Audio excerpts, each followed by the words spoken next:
खरीफ विपणन वर्ष 2024-25 में समर्थन मूल्य पर धान उपार्जन तथा कस्टम मिलिंग की नीति का अनुमोदन किया गया।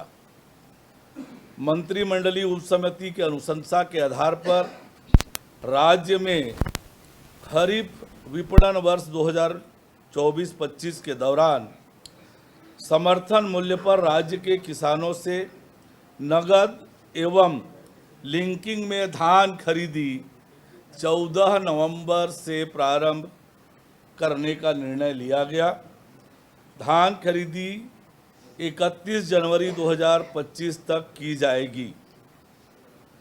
समर्थन मूल्य पर धान खरीदी के लिए कृषि विभाग द्वारा एकीकृत किसान पोर्टल के माध्यम से किसान पंजीयन की प्रक्रिया जारी है, जो 31 अक्टूबर 2024 तक चलेगी।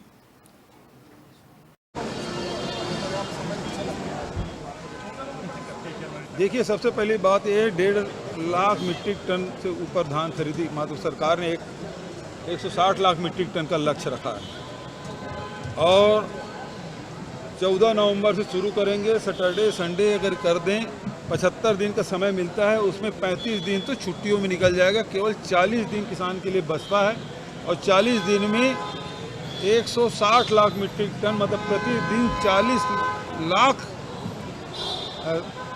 कितना होगा 4 लाख है ना, 4 लाख मीट्रिक टन प्रतिदिन खरीदी होगी, तब जाके 160 लाख जो सरकार ने लक्ष्य तय किया है वो होगा। यदि उसमें कमी हुई किसी कारण से और खरीदी नहीं हुई तो संभव नहीं है।